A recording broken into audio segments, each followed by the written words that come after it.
Welcome back, everybody, to another episode of the Fishbowl. As always, I'm Preston. And I'm Rayna. And today we have a very special guest with us here, Bob. We have Bob here today. Bob, go ahead and introduce yourself. Tell us a little about your experience and what you have done in the mental health world. Bob is one of our team members from Foundation as well, but we are so happy you are here, Bob. Thank you. My name is Bob Ranieri, and I've been involved in the mental health field for probably about 30 years right now. And basically, I got involved because I had a very close friend that thought might be a good counselor going forward. So she encouraged me to go back to graduate school and get my degree. Well, thank you to that friend. Yes, Karen, a very special person that she has in my heart. In addition to being a mental health counselor, I was a avocational Dale Carnegie trainer. We basically did programming for leadership and organizations to help their leaders become more effective at dealing with others. And one of the things that I found very interesting as I was doing the leadership training for Dale Carnegie and the mental health counseling with parents and families was that there was an overlap there. And I started seeing how that worked out. And it was very interesting because a lot of the parents would come in and the challenges they were having were the same kind of challenges that the leaders were having in organizations. Oh. So basically, that allowed me to come up with a book.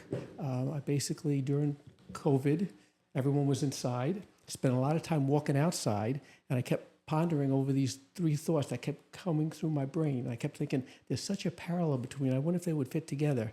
And sure enough, during the COVID, I ended up writing a book. It's called Leadership and Parenting is Simple, Not Easy.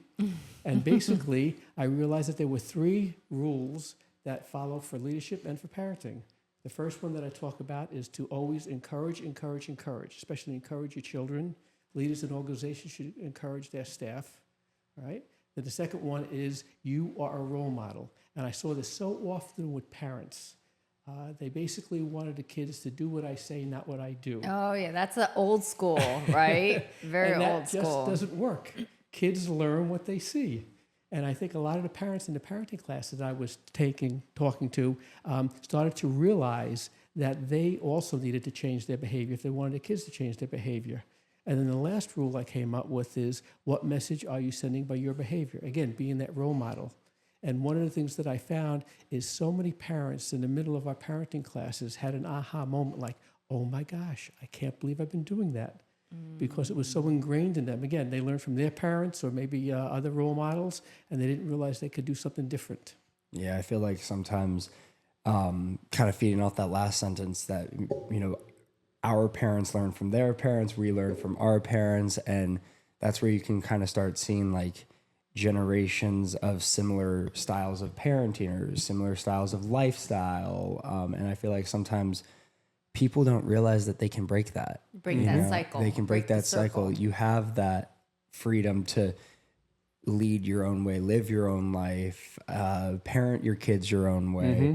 Me, I don't have any kids yet, but I know like I had two very great parents that I'm going to probably try to parent similar ways, but also add my own twist into it. And I know other people who are like, I'm not going to parent like my parents at all. And like, I feel like sometimes that's the freedom that some people don't realize they have that freedom to do.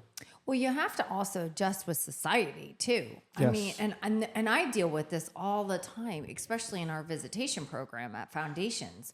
When I'm talking with people and especially in the intakes, we have to adjust with what society is giving us. If we parented the way our parents parented us from years ago, we would struggle because it's a different society now. Different society and cultural and the way our grandparents parented our parents. I mean, it would be nice. I mean, my goodness, but it's the old school of even back then. Imagine the way we went out and played until we came home, when you couldn't see, when the lights came on, right? The street lights came on. That's when you knew you came home. Now, kids don't even play outside anymore. Yeah, that's very true. I can remember growing up, we had in the area, the fire department would blow a 4:30 whistle. And anytime we heard that whistle throughout the town, meant we had to start heading home. Yeah, see, that's beautiful. I get a little bit of chills because it's like it's so nice to have that and it's so innocent. But gosh, you go outside now, you barely ever see kids outside. And if you do, even the parks and the playgrounds that you see, occasionally you'll see it, but it's very much organized sports that you see right now, which is a great thing. Don't get me wrong. I love organized sports. My kids grew up playing travel ball, baseball. Both of them are in college baseball. So I definitely am a big proponent of it. But it goes back to what you were saying in leadership and parenting. Role models. You have to model that behavior. We don't know what we don't know, right? Yep, that's very true. And the other thing that you're seeing today, I mean, kids are so attached to their devices that they are no longer interacting with each other. And I kind of wonder where that's going to be as a society as these kids work up to adulthood and start taking positions in the world. Well, you're seeing it, I feel like, a little bit starting to take shape because, look, I'm 23, but I look at kids who are 18. Let's just take that 5-year gap difference right now. It's almost like we were raised completely different. Just like, I mean, Interesting. I feel like that. I mean, 5 years. Wow. I don't know. I feel like that's the difference between getting an iPhone, iPad at 10 versus getting an iPhone, iPad at 5. And when you put it into that perspective, that's getting an iPhone, iPad at 5th grade versus kindergarten. And then like that's some of your most pivotal times to fall on the playground, scrape your knee playing soccer, fall off the swings, learn those skills. But now you're not doing that, in my opinion. And I just feel like you're seeing that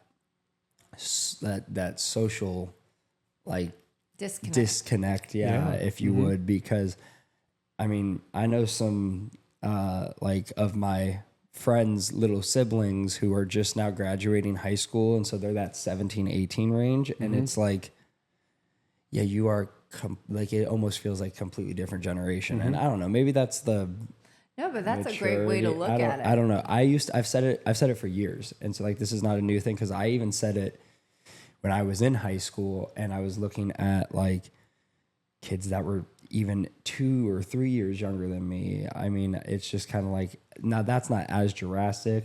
I feel like that was just at the time more of a maturity thing, more of an experience thing. But I mean, you go to like 5 years now and I feel like it's pretty drastic in the difference in the way you were raised, what you were taught. Cause I mean, yes, we didn't have the 4:30 whistle, but I remember my brother and we would be playing with our neighbor 2 houses down so much after school until one of my parents came out and said, "Hey, dinner's ready." And or we'd be playing. I remember we'd play baseball in the front yard, and the neighbor in between our 2 houses used to always get so mad because he would hit the ball into her yard, or we would want to play football and run into her yard. And it was just like, that is things I remember.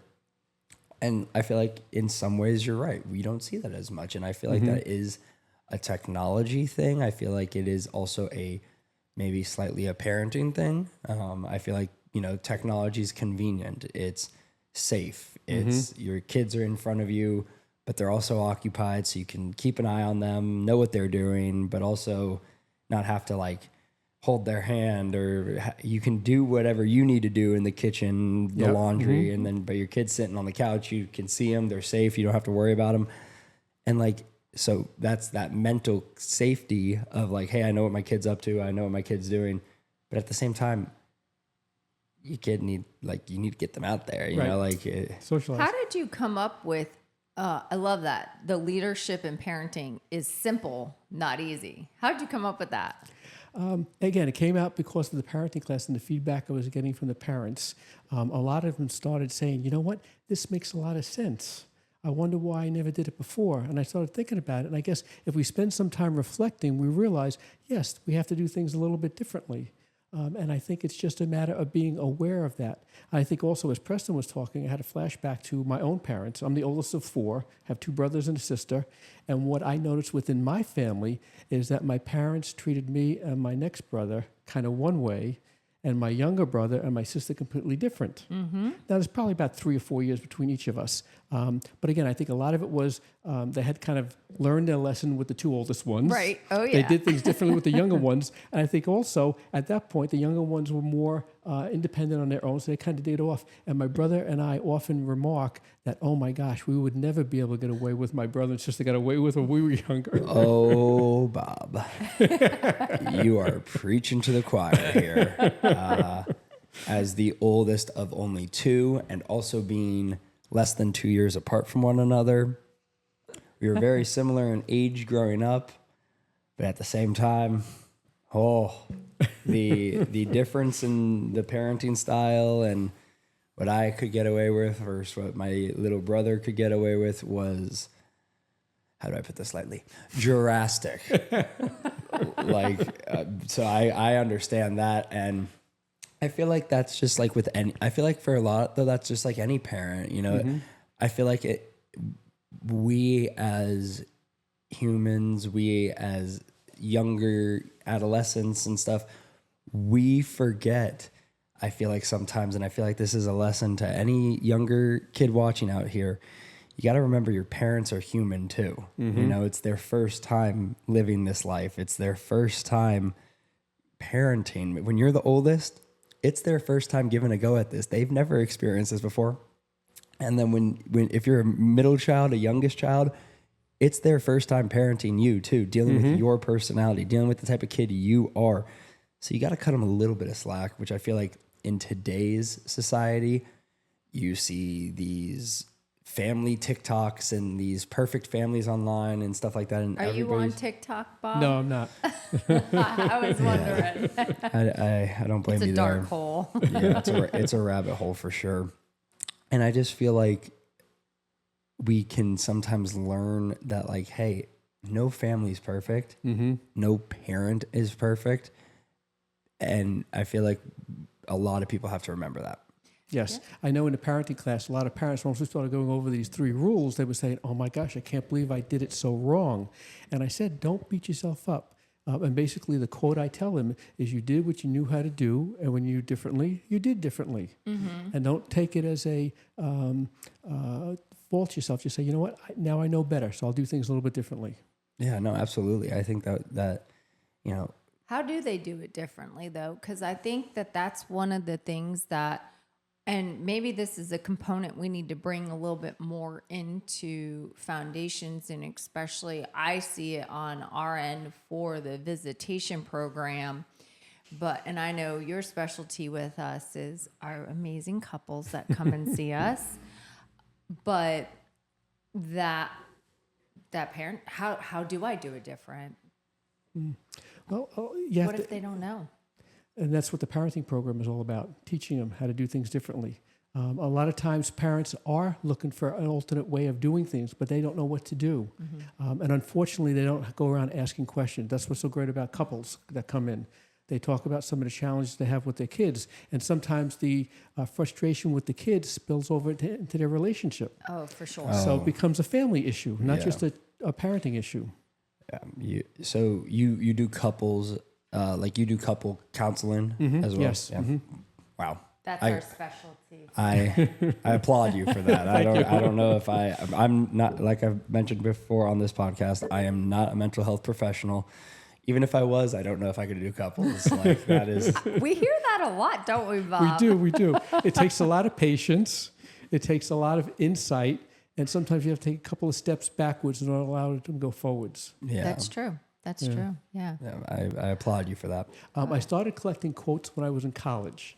For some reason, something that was short and pithy was very interesting to me rather than something that was long and just dragged out. Yeah. So what I started doing was papering my dorm room with all the quotes that I came across. Oh, nice. In the local newspapers or whatever else I had, whatever I found all over the place. And I remembered as we were getting ready to leave my freshman year, we had to kind of clean our dorm room. And I was so upset that I did not take pictures, although we didn't have cameras to take pictures of it, but I didn't copy down the quotes that were most important to me. So I kind of made a promise to myself that I would start collecting quotes. I love So that. right now I have a notebook, and I think my count right now is up to 1,165 quotes that I collect. Ooh. And they all have to do with personal growth, parenting, insights, having fun in life. And it's great because every so often when I'm feeling a little down, I just start thumbing through my quotes and just kind of get this resurrection. I think quotes are like so interesting because it's quite literally just human advice to other humans. Exactly. Oh, And it's like- 100%. Yep. And Yeah. some of them have so much meaning, so much power, so much motivation, so much drive that I feel like everyone has a quote they live by, you know? And like mine is, it's the only life you got, so you got to live it big time. And like, I've lived by that my whole life. It was my senior quote in high school. It's on my social media handles, like, you know, go. and I just feel like everyone has that quote. And at the end of the day, mine ended up being a song lyric, but you know, somebody's quote for their life might be something different, something their mother told them, something their Exactly. favorite athlete told them. Like, you never know. And I think that's like the beauty of quotes. I have a similar thing in my notes app. I have like a workout, like baseball one for like motivation in my athletic field. And then I also have some advice ones for like life, how to live Yep. life positively, you know, when times are tough, how to get through them, how to push through anxiety battles, mental health battles, all that stuff. So I definitely think that's interesting. And it's really cool to hear over 1,100 quotes. I know, that's that's awesome. amazing. And to go back and see, gosh, if we could go back in time and see your dorm room with all of those paper quotes, because gosh, newspapers, I love newspapers. My dad, who has passed years ago, one of the things that I have of his is he loved newspapers. And I have some of his old newspapers, and I don't know what to do with them because I don't want to get rid of them. Right, And yep. actually some of them are starting to deteriorate because it's paper, but it's like to look at them, and some of them from like the New York Times and some of them are just like, but it's some of the iconic stuff that is in there. It's just so neat to see it, but I don't know. We go back. We don't have that anymore because everything is electronic Online, based, yeah. and now. But I yeah, know one of my favorite quotes that stays with me came from Yoda from the Star Wars movies. Do or do not. There is no try. And I just love that. One of my favorite. that's one of my favorites. I have it in my office. Absolutely. I have it in my office at home. I have a little like Lego set, and at the base of the Lego set it says "Do or do not. There is no try." So Yeah, absolutely. one of my personal favorites as well. 100%. Yeah. In your book, Bob, some of these quotes that you have in here are amazing, especially in the leadership, which really sticks to me. Do what's right, not what's easy. Absolutely. And nothing will kill a good employee faster than watching you tolerate a bad one. That sticks with me because that, you know, being a business owner of a small business, and especially in a mental health field, I've heard that quote so many times, and it's so tough because, as you know, my motto with foundations is having such a small group looking at the quality of us rather than that quantity of it. But those quotes are so amazing because in life, the easy way is not always the right thing. And sometimes it is. And I tell people that all the time. And even some of our staffing, I mean, we got to applaud some of our clients that come in. And that's why when, you know, therapy and talking to some of our clients and saying that, oh gosh, I'm going to be in therapy for the rest of my life. Hey, that's what we're here for. Because it's not a bad thing. People think, hey, I got to get in, get out. How long am I going to be here? You know, therapy is that maintenance, just like going to the dentist, getting our teeth cleaned, our eyes examined. You know, even if we're on that maintenance base for it, those type of things, and just looking at that component of it. And that's that with that quote of that it's not easy. Right. And that I love that. I love that you've those quotes. I'm going to definitely take that with me and kind of, that's why in our office, I've had those quotes on those stickies around, although I got to find better stickies because they fall off. But that I've had that same perspective. So I don't know if it kind of brought you back to your dorm room sometimes when Yes, you've seen I those see 'em. stickies around. Just those little friendly reminders when you're walking around like, hey, you know, we don't, one thing in our life that we have no control over is time. We can't, the one thing I always tell people, we can't pause it. We can't rewind it. We can't fast forward it. It's time. Time always wins. Yep. Yeah. Time always wins. Now you can use that to look at it as a good thing or a bad thing, because it's one way you can either embrace it to live your life to the fullest, or you We can can choose what we do with cower it away from Yes. it Right? and kind of push off the inevitable, because one thing, time always wins. Yeah. And to realize that we all have a limited amount of time. So if there are things we want to do in life, don't postpone it. Do it now. Yes, not Bob. promised I love tomorrow. it. I love it. So I definitely think we should implement more of this at Foundation. So be on the lookout for that through our website and Facebook. Yes. Gotta Maybe just we can get some start more pulling- Bob's time. Yeah, maybe we can start pulling some quotes from it for Yeah. because knowing you have over 1,100 of them, that is that's probably pretty good to know. Yeah. It is July 2026, which means Foundations Counseling is also celebrating its 7th birthday. Birthday. We're This is- coming up. Congratulations. Yes. Congratulations. Birthday officially July 2019. This company was started, and now it is officially 7 years old. And to see the team, how it's grown, Oh. you know, the amazing members like Bob himself, and so many of the other amazing team members we have here. It's just been really awesome to see the growth from where you started. One room. One We had room. one room in Suntree. Quite literally, probably smaller than our podcast studio, I think, because it was. You and Ian helping me move. There's a video out there somewhere of it still, of bringing all these couches from technically location 2, because you went from the small building upstairs to the bigger tall ceiling room to then Yes. the one over by the Crunch. And now we're in beautiful Braintree. Yeah. Yeah. And kudos to you, Rayna, for 7 years. Congratulations as a business owner. Thank I was you. also involved in business, and a lot of people think, oh, to be the boss is great. You know, you have all that responsibility, you have all that money coming in, everything else. They don't realize all the hardships that go on behind the scenes. So I applaud anyone who starts their own business and keeps it going. And to be around for 7 years, again, congratulations. Thank you. I appreciate it. I definitely couldn't do it alone, though, for sure. It definitely is with the team behind me, and I definitely do know that for sure. Makes it easier when you have a good team. Oh, 100%. So you did say you had some other stuff you Yeah. wanted to leave with us? Yes, I want to end with 2 quotes. Absolutely. Alrighty, yes. And with the 2 quotes. I love it. Okay, here's one. Children today are tyrants. They contradict their parents, gobble their food, and tyrannize their teachers. That was said by Socrates in 400 BC. Wow.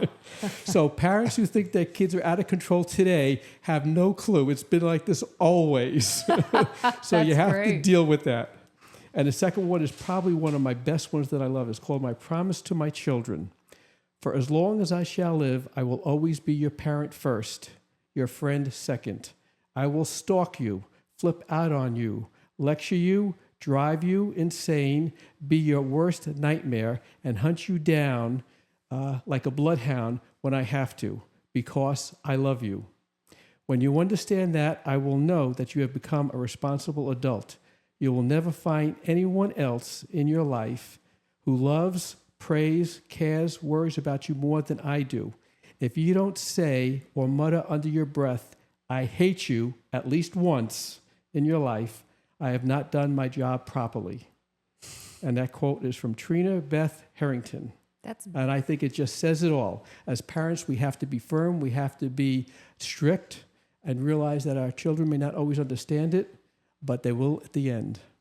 That goes and speaks to every parent out there. So I hope all you parents that are out there that are listening to this, please forward it to any parent, any of my moms out there that are just feeling it. Forward this just for that quote that Bob has shared to us, because 100%, moms and dads, 100%, I can't tell you how many people have just come in and been like, I just don't know. I don't know what's wrong.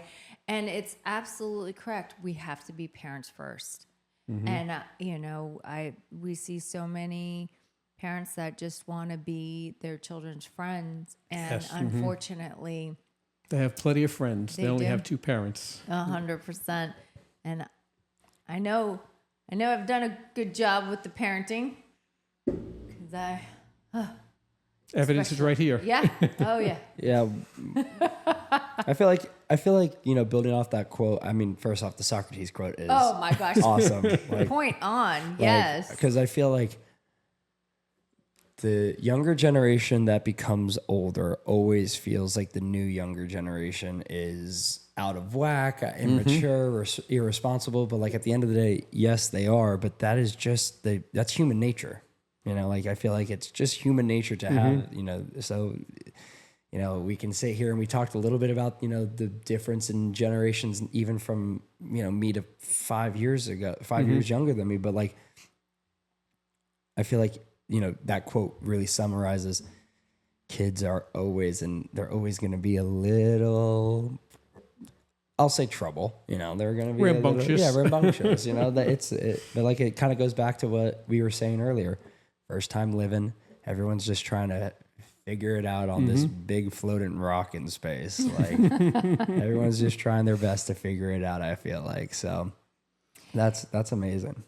So all of the listeners out there, and if you are a Foundations client or not a Foundations client, and if you are listening, come on in and mention that you've heard this podcast. Come into Foundations office at 1370 Bedford Drive, Suite 102, and we will give you one of Bob's books of leadership and parenting.